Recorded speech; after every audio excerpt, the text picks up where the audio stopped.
In this video, I'm going to give you two little bits of information that I guarantee you've never heard before on the Jewish holiday of Purim.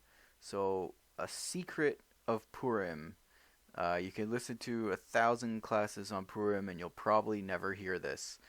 So, on this channel, we've covered this woman many times. This is Yael, the wife of Heber the Canaanite. Heber the Canaanite, according to the sources, is either Jethro, the father-in-law of Moses, or Jethro's son, and this is his wife. And it's a famous incident in Judges 4 where Yael kills the evil war commander and enemy of the Jews named Sisera. She does so by obviously smashing this tent peg through his skull.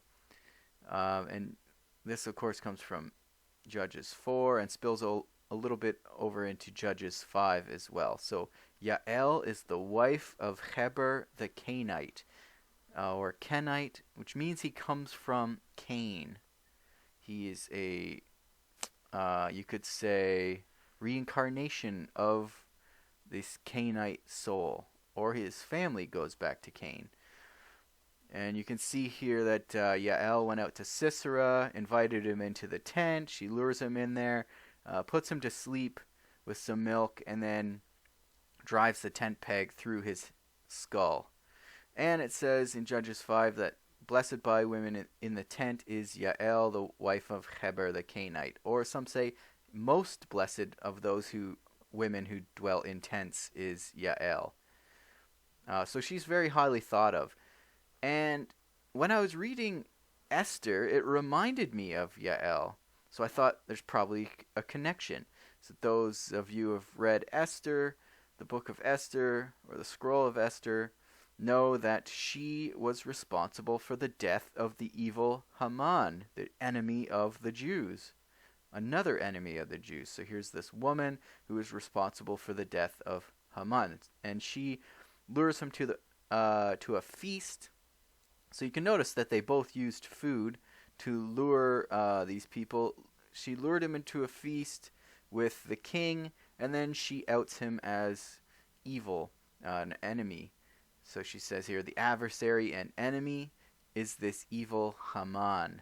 And then the king has him killed. So I thought there's an obvious connection here, but I've never heard anyone speak of it. I'm going to look into this, so I just typed their names in together, and voila, they do come up. They're actually discussed a few times. But as you're reading through, something very interesting, and this is the reason why I looked it up, because I thought this was probably the case. You can see here it says that Esther is a Gilgul of Yael. And Gilgul, as we saw in the last video, is the word for like wheel or cycle or reincarnation. So Esther is a reincarnation of Yael, and not only that, it says that Haman is a Gilgul or reincarnation of Sisera, the one that Yael killed. Very interesting. So I knew that there had to have been a connection, and then when you look into it, it is the case. I knew that if I noticed it, surely the sages noticed it and commented on it. But I've never heard any rabbi ever comment on this or this little secret.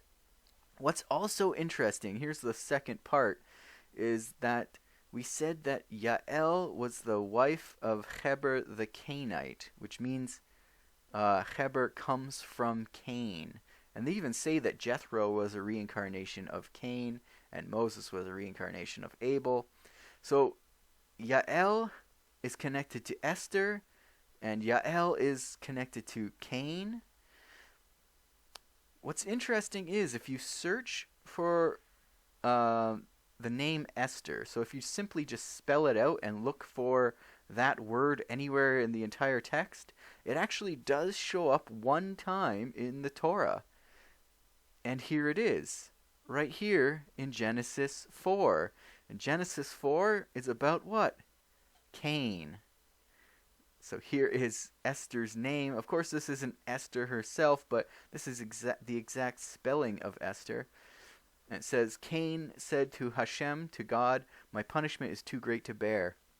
Since you have banished me this day from the soil, and I must avoid your presence and become a restless wanderer on earth, anyone who meets me may kill me. Very interesting indeed.